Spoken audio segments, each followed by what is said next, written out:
Hey everyone, Reika here. So I am going to be doing another J-pop album review, and this time it's going to be on the long-awaited Utada Hikaru Fantome album. And I'm so sorry that I haven't done this one earlier. I know a lot of people have wanted me to do this one, so I'm finally getting to it today. So thank you guys so much for your patience. So let's not waste any more time and let's go ahead and get started.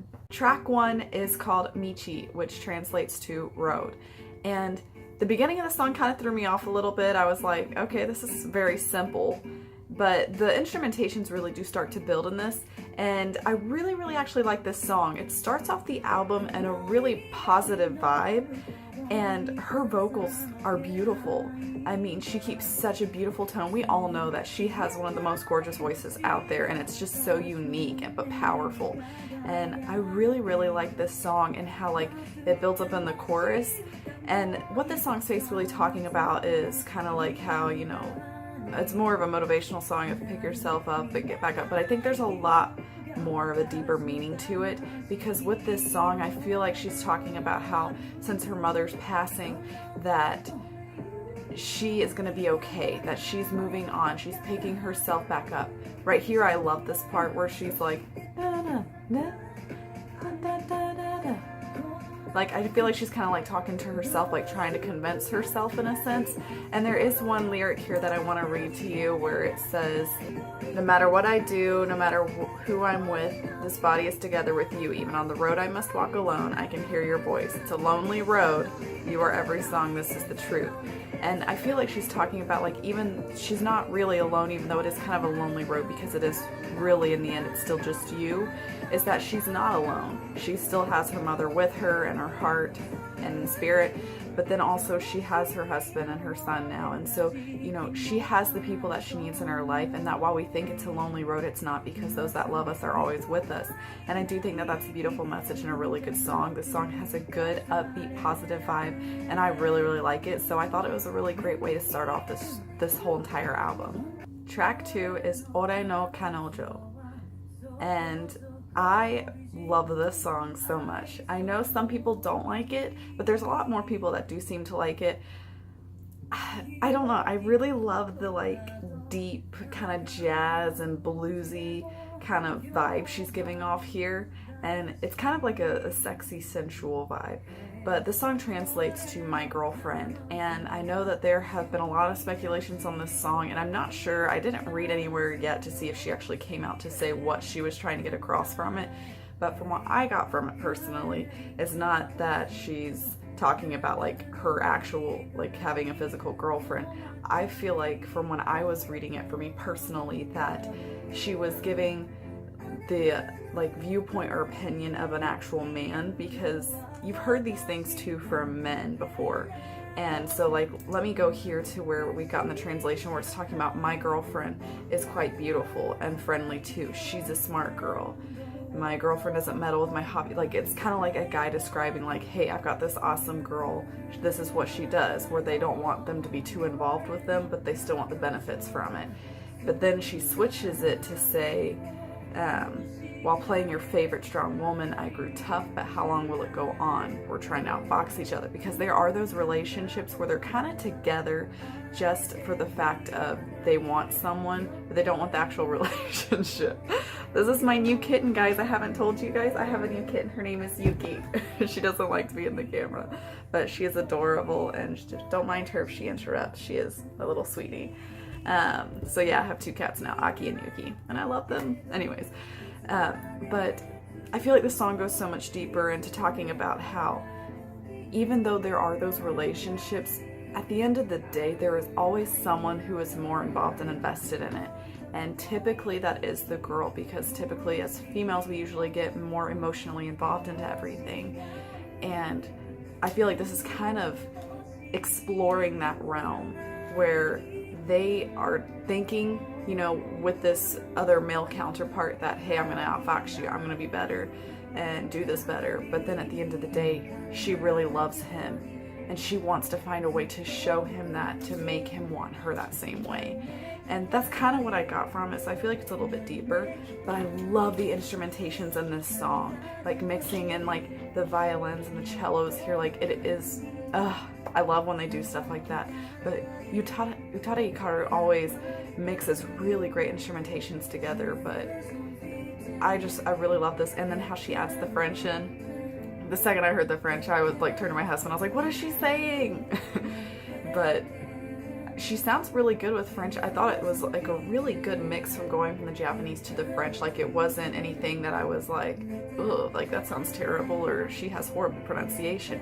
It actually melded together really, really well with like the way that the jazziness of the song and like the counterpart of it. And so this song altogether, I really, really loved. I really realized that I am talking a lot faster than I should because I have to go to work soon, so don't mind me. I will try to go slower but still be descriptive. But this song, guys, is absolutely amazing, and I really, really do love this song. Track 3 is called Hanataba wo Kimini. I had to look at that because I probably would have totally messed that up. This song translates to a bouquet for you, and this song, it's like, it sounds positive, but the lyrics themselves are pretty sad. And I feel like this song is another kind of ode to her mother. And because she says here, I'll present a bouquet to you, my beloved, no matter what words I arrange, they wouldn't be the truth. So today I'll present a tear-colored bouquet to you. And, you know, she's talking about how there's so many things she wants to tell this person, but only God's going to know what it is. Because in my opinion, you know, she's saying this person's no longer here, and that she'll present a bouquet, a tear-colored bouquet, because that person's not here, but she's still gonna share. But it's still like a positive like instrumentation here, to where it's not that she's saying like, I'm so depressed and sad and negative and blah blah blah. She's, you know, saying that it's sad, but I am choosing to keep moving forward. I'm gonna live my life and enjoy it because of this person that I love. And I feel like this song could apply differently for everyone in their situation in life. It doesn't, like, you know, for what the reason she wrote it, which is the same for any song. For the reason she wrote it doesn't have to be the reason why you love that song or the meaning you get from it. But that's kind of what I think she's trying to get across, is another message about that, and letting people know that she is okay and she's moving forward. But this is a really nice, like, I don't want to call it quite a ballad because it's not slow enough in my opinion for that. It's more of a mid-tempo. While it's got that, you know, sadder meaning, it's still got that strong positive vibe of let's go, I've got this. And this is a really well composed song as well. And this was one of those singles that came out earlier. If you want an in-depth breakdown on that, you should definitely check out Wikipedia's page. She's got many in-depth translations on Utada songs, because I know these are your favorites. And also, Wikipedia, thank you so much for the Kodakumi double face poster. I was so excited that night when it came home, and for the notes, so thank you so much. I will have to return the favor someday.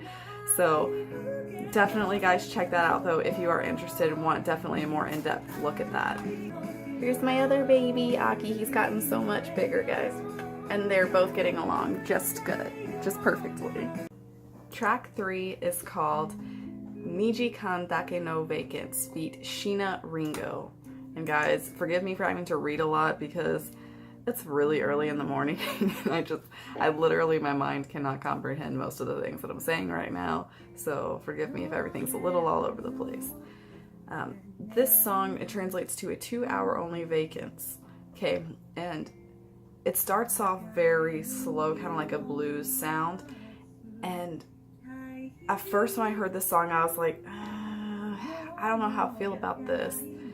But the song really does pick up, and I actually really like this. And basically this one's talking about like how she's getting caught up in the everyday things of life, but she wants to have that 2-hour vacance moment where she can just escape and be with the one she loves, and, you know, have it be exciting and refreshing again. And I feel like all of us have kind of experienced that once you reach adulthood, to where you kind of feel like you're just like, well, I go to work, I pay my bills, take care of my family, and it just becomes this day after day kind of activity.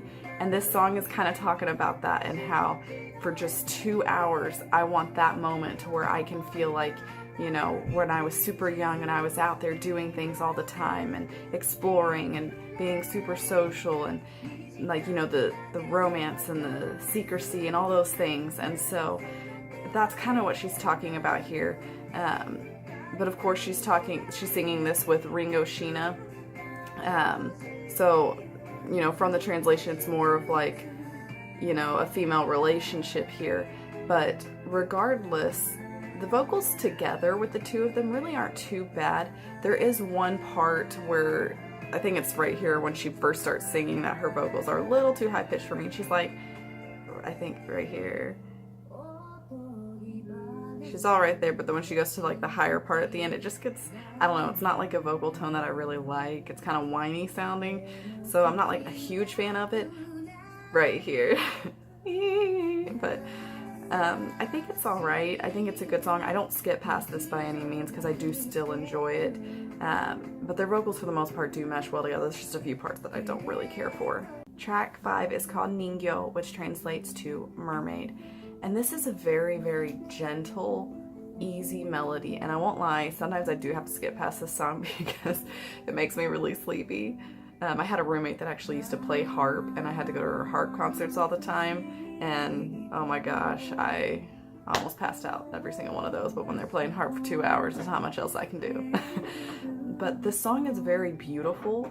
It is composed beautifully. Her vocals are so beautiful. It kind of gives you that, like if you close your eyes and listen to it, it kind of gives you like that ethereal vision of kind of what's happening. You picture the ocean. You picture her standing there along the seashore and looking out to the sun, like to a sunset in the ocean. And I feel like what she's trying to portray here is that when she's looking at something like that, that she feels very close to her mother.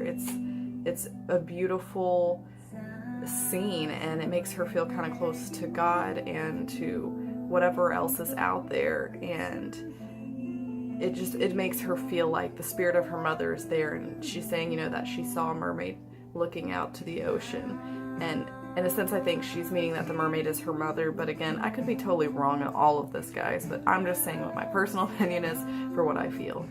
So you're more than welcome to disagree with me, but that's kind of what I feel like, is that her mother is that mermaid, and that she's seeing her gazing out, knowing that continue forward, move on. There are beautiful things ahead of you down the path of life, but you just have to keep going. But remember this moment, and kind of a reminder that look at the bigger things than just what's in front of you, because there's so much more out there. Track 6 is Tomodachi, and I really like this song just because it's kind of like upbeat and jazzy, and I like the and I think it's kind of like a Spanish tune to me in a sense with the instruments that they have going on. But this song is really, really good to me, and I feel like a lot of us can relate to this because it's kind of talking about where, you know, you're in one of those relationships where you're really close friends with somebody, you see other people with them or flirting with them, and you just want to be with them, but you're too scared to tell them, you don't know what to do. And I feel like all of us have been at that at some point, where you've liked one of your best friends, whether it was guy or girl, and you're just like, oh my gosh, like I want to tell them, but what if we're not friends in the end? And so many things like that. And I feel like all of us have related to that at some point. And because I mean, typically most relationships you start off with as friends. So it was a very relatable song, I think, for most people. And it's kind of getting us out of like the slower rhythm of the song she's had so far on the album itself. And it's kind of bringing it together back to a more upbeat song with it not being too sad or depressing. The trumpets were a little bit different. I wasn't quite ready for the brass instruments coming in there. Excuse my cat again, if you see a tail go by. But at the same time, I love the composition of this song because it's like the beat of it, like you can hear the contemplation of her figuring out what she wants. Like, we can't be friends because I can't help it, I want to touch you. And we've all been there at some point. And so I really like this song because of how relatable it is, and just the way that contemplation of the composition itself feels. Track 7 is called Manatsu no Toriyame. I think that's how you say it. It translates to Midsummer Shower. And this song is another gentle melody, and this one is much more sad to me, like in the sense that she's, you know, laying there asleep with her eyes closed, and then she wakes up and realizes the sweet dream she was having is no longer her reality, and the person she cared about is gone, which again I think translates to her mother. I feel like a lot of these tracks are about her. and she can't tell her the feelings that she has, but she has to move on, and you know, she's gonna have to keep moving forward. And with the song being called, you know, Midsummer Shower, you know, at the one point towards the end, she's talking about how a midsummer shower won't stop falling. So like her tears won't stop falling from the sadness she feels from that dream no longer being her reality. And again, I feel like a lot of us could relate to that in a lot of different aspects or ways in our life at some point that we've experienced. It might not be a particular person, you know, it could be any situation. So this song is beautiful. Again, just because it is a little slower, sometimes I do skip through it, but her vocals are beautiful. I love how she goes up into that higher like head voice and this soft part right here. Like, it's a really, really good song. And I mean, Utada always does beautiful compositions, so I mean, you have to appreciate all the effort and love that she puts into this. So I don't really have a whole lot more to say on this song. I mean, I think it's good. The composition's beautiful. The instruments are pretty simple for the most part. And I mean, like I said, the lyrics, they can be deeper if you want to go that deep with it, but base surface, that was the message that I had gotten from it. Track 8 is Koya no Okami, and that translates to Wolves of the Wilderness. And okay, I really did not like the beginning of this song right here. It was just weird, and it didn't really sound like an Utada Hikaru song, and it just kind of threw me off because I was like, what is this? But it does, the chorus gets so much better and like kind of mysterious sounding. But yeah, I did not like these lyrics at the beginning. But it's kind of like she's talking about these people that don't care. They're going to go out and party for the night, do what they want, but they're really scared for what the next day brings. That they're afraid of the reality of their life. So at night they kind of escape and become wolves of the wilderness. So to me, she's saying like, you know, I want to be with you. We're going to run off. We're going to be wolves of the wilderness tonight and forget all our worries and we'll deal with that another day kind of thing. And I don't really have a whole lot else to really say about this song, but the chorus is the best part of this entire song because I really still don't care for this. It has warmed up on me a little bit more, but it's still like not my favorite. I just wish that the intro was different because I feel like it's such a transition from this into the chorus and it didn't like really mesh well together for me, but I do still like this song. I didn't really get a whole lot more out of the song, but this is the chorus. I think it's beautiful and her vocals really shine here and they go together very, very well with the music. And then right here.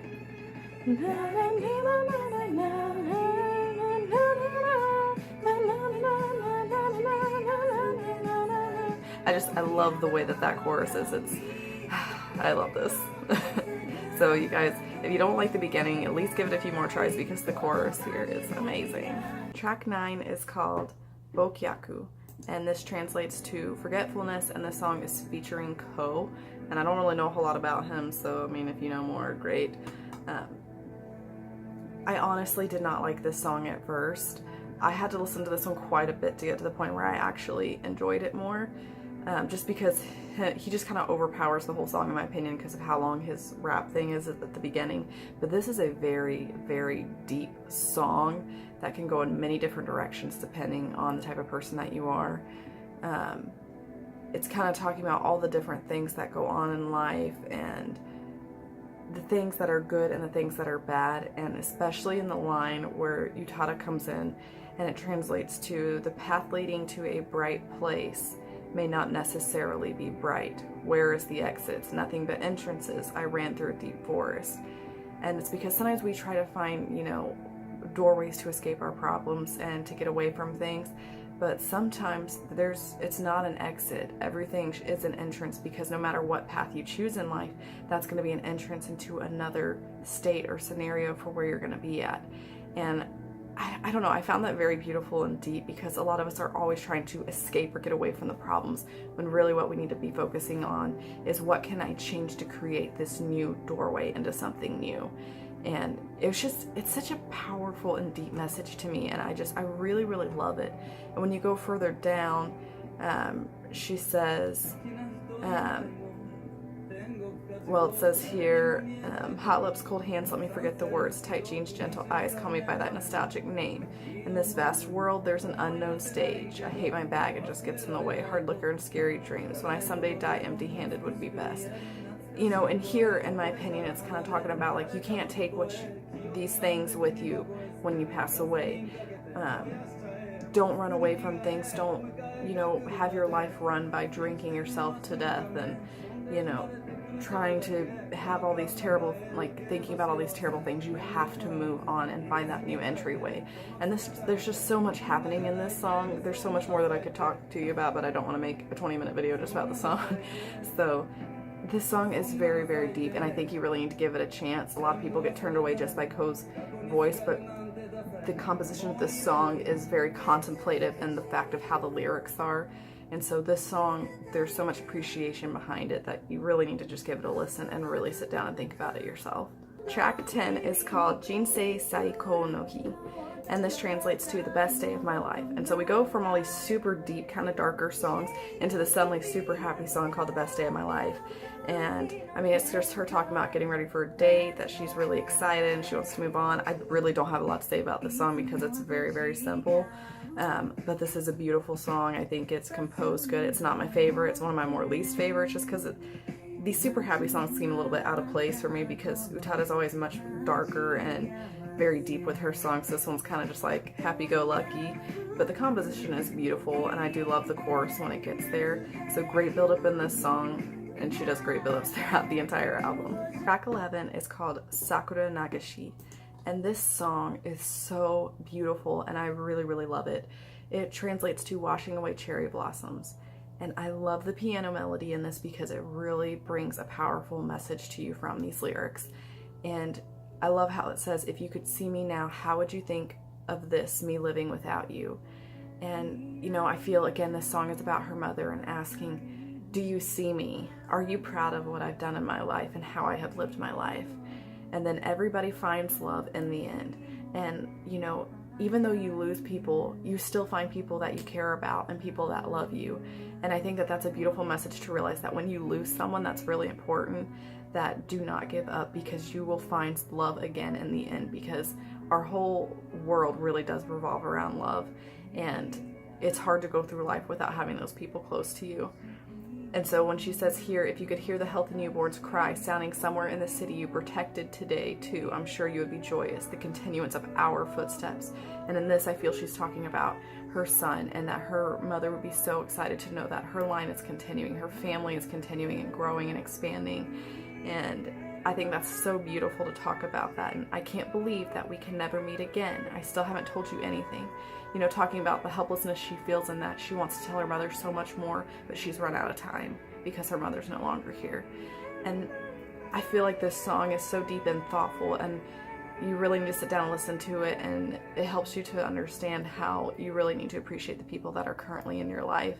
And this song is just beautifully composed. It's like an eerie, sad, but it's still hopeful in a weird sense at the same time. So this song is absolutely beautiful, and I really think you should really give this one a listen, and Utada really outdid herself on this one. So that is my review on Utada Hikaru's newest album, Phantom, and I got the CD version, of course. I don't think there was even a DVD version released, was there? I don't know. But that was the cover. I'm sure you guys have seen it before. In the back of it, it is gorgeous. That was the inside disc there. There was nothing really there. It does say, only you can show me love, even when you're not around. Only you can make me found. And I feel like that's another ode to her mother. The booklet I was very impressed with because it's very, very thick, and not a lot of them do that. And so it starts off with all these glossy pages in here. So it's like a glossy overcoat, kind of like photo paper is sometimes. And some of the photos are a little bit more eerie and creepy in here. And so I kind of feel like it's almost like an ode to like an older photo, like her mother would be kind of like a phantom, or just like a ghost or disappearing, and then to the new version of herself. I love this photo. I think she looks beautiful in it. I kind of love the simplicity of the black and white in a lot of these photos, but it's kind of like that dark and ethereal sense to it. Me showing you this in a video really does not do it justice, because it's a lot better than it looks. Then you've got all the lyrics here. I'm not going to show you all the lyrics because they're literally just lyrics. There's another picture of her on the back there. So she really did include a ton of photos in this album. Some other more beautiful ones. That one's a little bit more eerie because you can't quite see her face. This is my favorite photo at the end where she's got that red dress on, because it's almost like a sense of all this black and white, and then you have this one bit of color that's like, I have hope and I'm going to move on. And I really, really loved that. So I just wanted to give you guys my opinions on this album. Overall, I thought Phantom was a really, really fantastic, really well composed and written album. I was disappointed that there weren't a few more songs added on there, but regardless, the quality of it is still very, very good. Utada never really lets us down. Typically, she is an amazing and talented, writer and oh my gosh, composer. That's the word I'm looking for. And so I thought this was a really excellent release. I know she has released a few more singles since then, so maybe hopefully we'll get a new album from her this upcoming 2018. So thank you guys so much for watching. I hope you appreciated hearing some of my opinions on this album. I'm sorry I didn't have like a ton of time to go like crazy in depth with it, but I do not want this to be an hour-long video because most people aren't going to sit through an hour long of this. So let me know what your guys' thoughts were on this album. I know some of you have also made videos on this one, so I do need to check those out. I know I'm kind of behind the times right now. Things have been crazy. But thank you guys so much for your support over all this time. I'm trying to be able to get some more videos uploaded and recorded, so thank you for your patience. I do have more videos that are coming, so keep your eye out for that. But yeah, let me know what your thoughts are on this, because I would love to know what your guys' favorite songs, and I will list my top 5 favorite ones down below. So thank you guys so much, and I will see you next time.